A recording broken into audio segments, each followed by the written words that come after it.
உலகமெங்கும் உள்ள ஜீ தமிழ் நேயர்களுக்கு காலை வணக்கம். அன்பான நேயர்களே, இன்று நாம் பார்க்க போகும் மருத்துவம் நரம்பு தளர்ச்சி என்கிற நோய்க்கான மருத்துவத்தை நாம் பார்க்க போகிறோம். நர்வ் ப்ராப்ளம் என்று அழைக்கக்கூடிய நரம்பு தளர்ச்சி பல்வேறு வகையான வயதினருக்கும் ஏன் சிறுவர்களுக்கு கூட இப்பொழுது நரம்பு தளர்ச்சி ஏற்படுகின்றது. இந்த நோய் வருவதற்கு மிக முக்கியமான காரணம் அதிகப்படியான இரவில் கண் விழித்து நாம் தூங்காமல் இருந்தால் இந்த நோய் நிறைய நபர்களை பாதிக்கின்றது. கணிப்பொறி மீது நிறைய கவனம் செலுத்தி அதிகப்படியான தூக்கம் கெட்டு நாம் கண் விழித்து இருந்தால் மூளை செல்கள் அளவிற்கு அதிகமாக பாதிப்படைந்து நரம்பு தளர்ச்சி நோய் வருகின்றது. அடுத்ததாக இது பிறவிலேயே ஒரு சிலருக்கு நரம்பு தளர்ச்சி நோய் வருகின்றது. கன்ஜினெட்டல் டிஃபார்மிட்டி என்று சொல்லக்கூடிய நோயாகவும் இது இருக்கின்றது. அடுத்ததாக எலும்புகளுக்கு பலம் குறைந்தாலோ வைட்டமின் டி சத்து குறைவாக இருப்பவர்களுக்கும் அதிசீக்கிரமாக நரம்பு தளர்ச்சி என்கிற நோய் வருகின்றது. அளவிற்கு அதிகமாக கோபப்படுகிறவர்களுக்கு இது சீக்கிரமாக நரம்பு தளர்ச்சி நோய் வருகின்றது. நரம்பு தளர்ச்சி நோய் வருவதற்கான காரணங்களை நாம் பார்த்தோம். அதை வராமல் தடுப்பதற்கான சில எளிய வழிமுறைகளை பார்க்கலாம். மாதத்திற்கு 2 முறை பச்சை பயிறு என்கிற தானியத்தை உணவாக நாம் எடுத்துக்கொள்ளலாம். பச்சை பயிறு தானியத்தை முளை கட்டி மாலை வேளையில் அதை சுண்டல் செய்து சாப்பிட்டு வந்தால் இந்த நரம்பு தளர்ச்சி நோய் படிப்படியாக குறைந்துவிடும். அடுத்ததாக மேல் தோல் நீக்காத உளுந்தை களி செய்து சாப்பிட்டு வரலாம். உளுந்து களி எப்பேற்பட்ட நரம்பு தளர்ச்சியும் நீக்கும். இடுப்பு வலிகளில் தோன்றக்கூடிய வலிகளையும் குறைக்கும். அடுத்ததாக உளுந்து தைலத்தை நரம்பு தளர்ச்சி நோய்க்காக பயன்படுத்தி வந்தால் படிப்படியாக நரம்பு தளர்ச்சி நோயை நீக்கிக் கொள்ளலாம். இதற்கு அடுத்ததாக உணவின் மூலம் நாம் ஒரு சில காய்கறிகளை உணவாக உண்டு வந்தால் நாம் நரம்பு தளர்ச்சி நோயை போக்கிக் கொள்ளலாம். அடிக்கடி உணவில் வெண்டைக்காய் மற்றும் பீன்ஸ் இவைகளை சாப்பிட்டு வந்தால் நரம்பு தளர்ச்சி நோய் நீங்கிவிடும். முற்றாத பிஞ்சி முருங்கை வற்றலை நாம் சாப்பிட்டு வந்தால் நரம்பு தளர்ச்சி நோயை பரிபூரணமாக போக்கிக் கொள்ளலாம். நரம்பு தளர்ச்சி வருவதற்கான காரணங்களும் அதை வந்தால் எளிமையான முறையில் தடுத்து கொள்வதற்கான வழிமுறைகளையும் பார்த்தோம். இந்த நோய் வந்தால் என்னென்ன பாதிப்பு அடையும் என்பதையும் தெரிந்து கொள்ளலாம். கை கால்களில் நடுக்கம் ஏற்படும், எழுதுவதில் சிரமம் ஏற்படும், கூர்ந்து ஒரு பொருளை கையில் எடுப்பதற்கு அதிகப்படியான இன்னல்கள் அனுபவிக்க வேண்டி வரும். பொதுவாக எழுதுகோல் கொண்டு, அதாவது பேனாவை கொண்டு எழுதினால் அவர்களால் ஒழுங்கான முறையில் எழுத்துக்களை எழுத முடியாமல் தளர்ச்சி ஏற்பட்டு கிறுக்கல் போன்ற சூழ்நிலை ஏற்படும். அடுத்ததாக ஒரு பக்கமாக கை சதா காலமும் வலித்து கொண்டே இருக்கும். இவையெல்லாம் இந்த நோய் வந்த பிறகு ஏற்படுவதற்கான அறிகுறிகள். இந்த நோயை முழுவதுமாக நீக்கிக் கொள்வதற்காக நாம் ஒரு மருத்துவத்தை பார்க்க போகின்றோம். அதற்காக இன்று நாம் எடுத்துக்கொண்ட அற்புதமான ஒரு மூலிகை அஸ்வகந்தா என்று அழைக்கப்படுகின்ற அமுக்ரா. அமுக்ராங்கிழங்கு, அஸ்வகந்தா, இந்தியன் ஜின்செங் என்று மாற்று பெயர்களால் அழைக்கப்படுகின்ற அற்புதமான ஒரு கிழங்கு நாட்டு அமுக்ரா. இதில் 2 வகைகள் உள்ளன. சீமை அமுக்ரா, நாட்டு அமுக்ரா. நம் நாட்டில் விளையக்கூடிய இந்த அமுக்ரா கிழங்கிற்கு அளவிற்கு அதிகப்படியான சத்து உள்ளது. மற்றொன்று சீனாவில் அளவிற்கு அதிகமாக பயிரிடப்படுகின்றது. நாட்டு அமுக்குராவை போலவே சீனாவிலும் இது ஜின்செங் என்று அழைக்கப்படுகின்றது.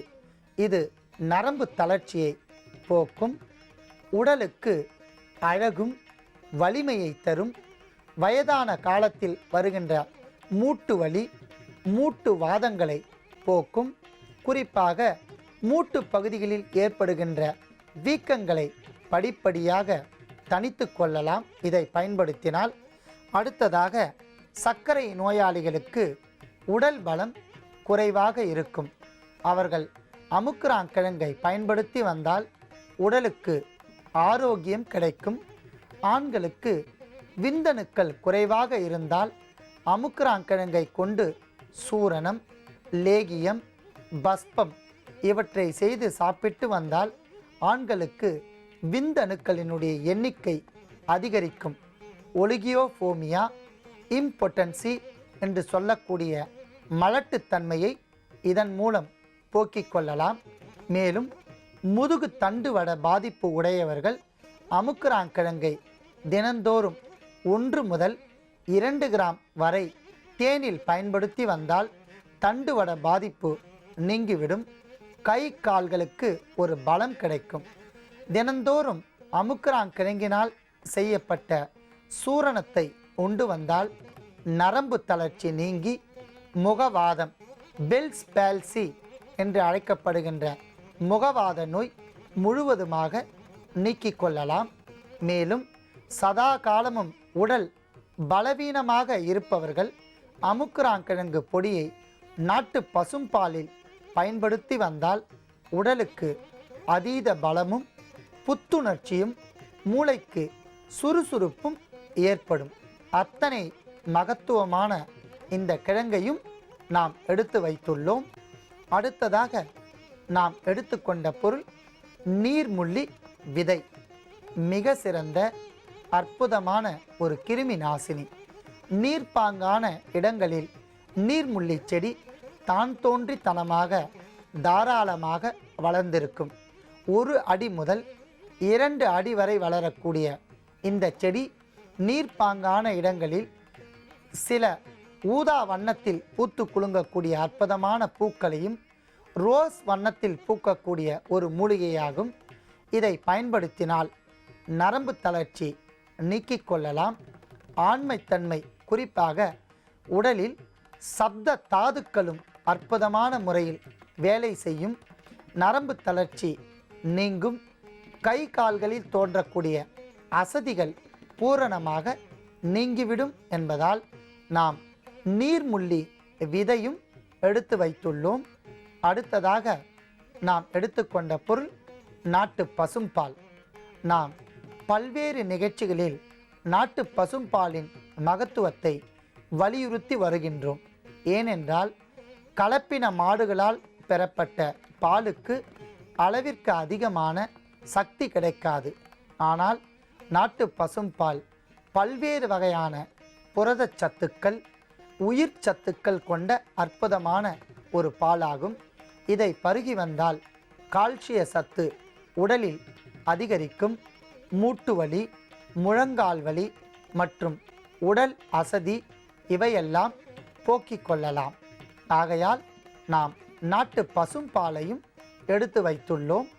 நாம் எடுத்துக்கொண்ட பொருட்களின் அளவுகளையும் நாம் செய்யப்போகின்ற மருந்தின் செய்முறையும் செய்வதற்கு முன்னால் நாட்டு அமுக்குராங்கிழங்கு 25 கிராம், நீர்முள்ளி விதை 25 கிராம், இவை இரண்டையும் சமன் எடையாக எடுத்துக்கொண்டு தூள் செய்து எடுத்துக்கொள்ளவும்.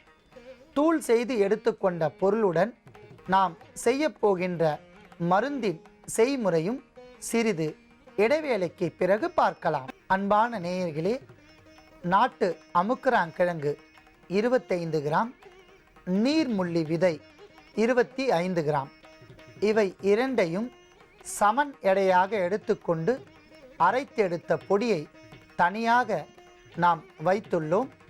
இப்பொழுது நரம்பு தளர்ச்சி நோய் நீங்குவதற்கான மருத்துவத்தை செய்ய போகின்றோம். முதலில் நாட்டு பசும்பாலை நாம் நன்றாக காய்ச்ச வேண்டும்.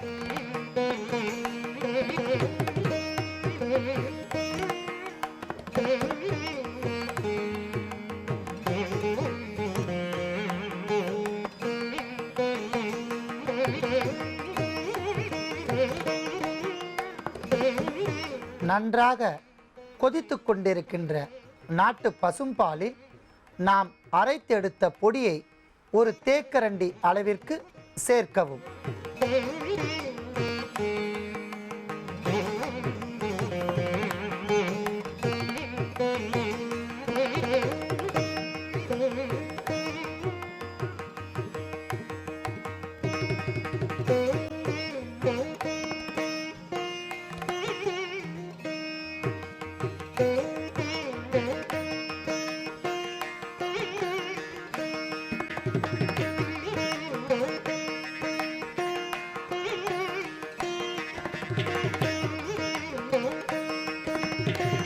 அற்புதமான முறையில் நாட்டு பசும்பாலில் நீர்முள்ளி விதை, அமுக்குராங்கிழங்கு சேர்ந்த பொடி நன்றாக கொதித்து நமக்கு தயாராகிவிட்டது. அதை நாம் அப்படியே எடுத்துக்கொள்ளலாம்.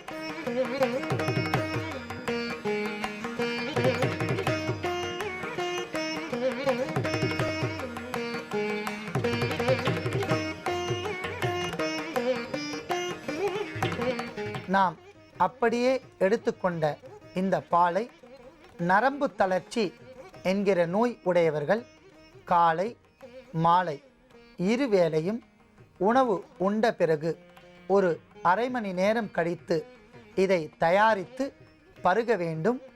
இந்த நீர்முள்ளி விதை ஒரு வழவழப்பு தன்மை கொண்ட ஒரு அற்புதமான மூலிகை. அதை நாம் என்ன அரைத்து சேர்த்தாலும் இறுதியாக அடியில் ஒரு வண்டல் போல் தங்கும். இந்த பாலிலும் அது அடியில் தங்கி இருக்கும்.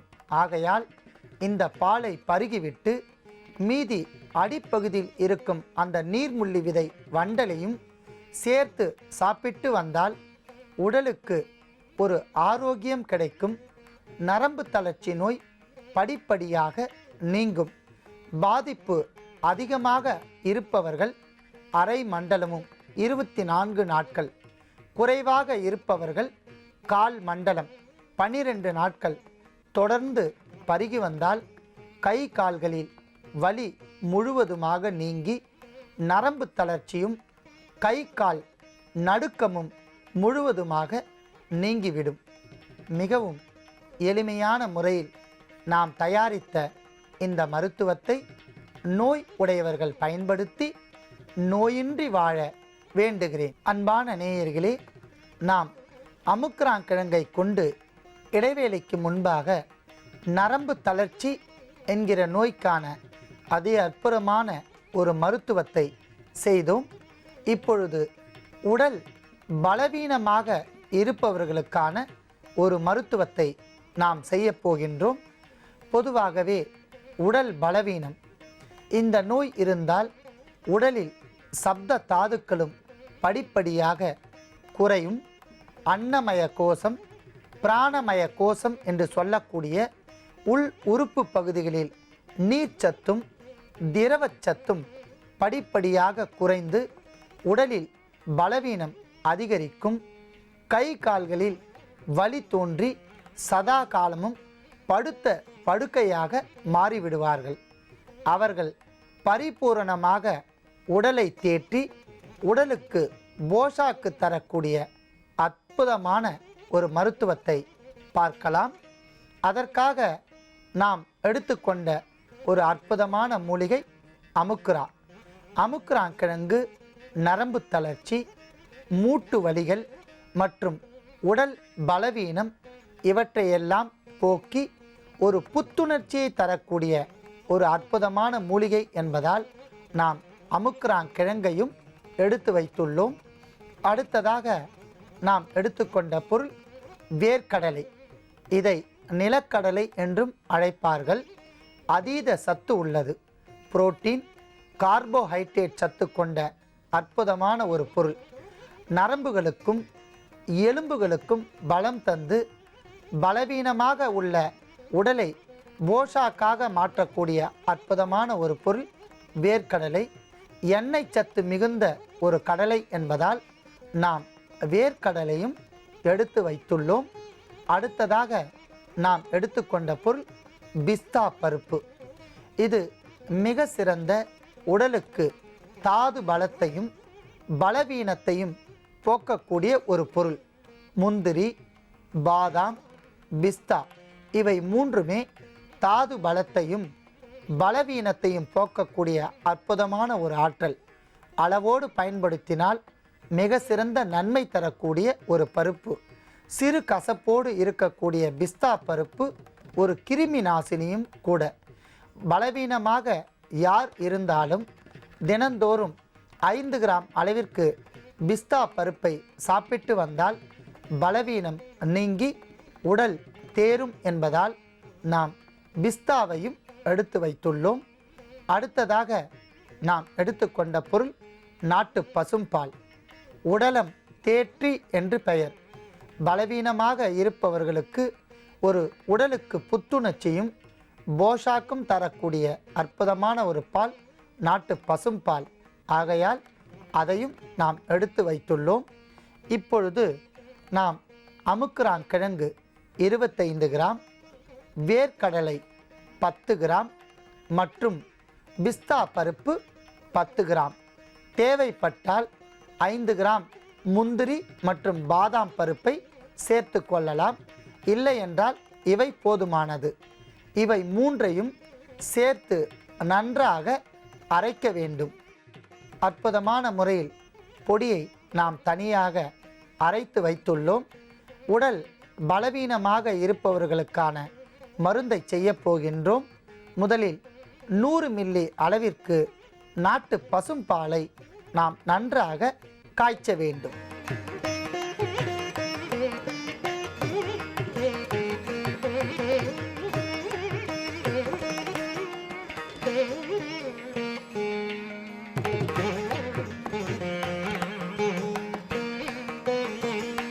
நன்றாக கொதித்து கொண்டிருக்கின்ற நாட்டு பசும்பாலில் அமுக்ரா, பிஸ்தா பருப்பு, வேர்க்கடலை இவை மூன்றையும் சேர்த்து அரைத்து எடுத்த பொடியிலிருந்து ஒரு தேக்கரண்டி,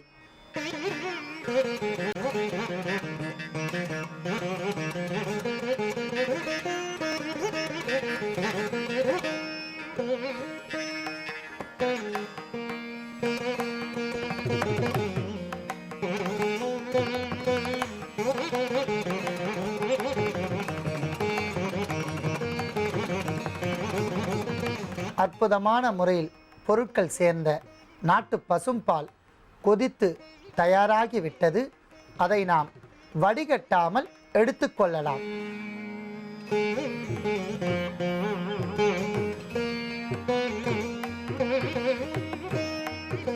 உடல் பலவீனம் என்கிற நோய் உடையவர்கள் இந்த மருந்தை செய்து பாலில் சேர்த்து கொதிக்க வைத்து மிதமான சூட்டில் காலை மாலை உணவிற்கு பின்பு 100 மில்லி அளவிற்கு தினந்தோறும் பருகி வந்தால் உடல் தேரும். உடலுக்கு நல்ல போஷாக்கு கிடைக்கும். பல்வேறு வகையான நோய்கள் விலகி உடல் ஒரு ஆரோக்கிய நிலைக்கு மேம்படும். எளிமையான முறையில் நாம் தயாரித்த இந்த மருத்துவத்தை நோய் உடையவர்கள் பயன்படுத்தி நோயின்றி வாழ வேண்டுகிறேன்.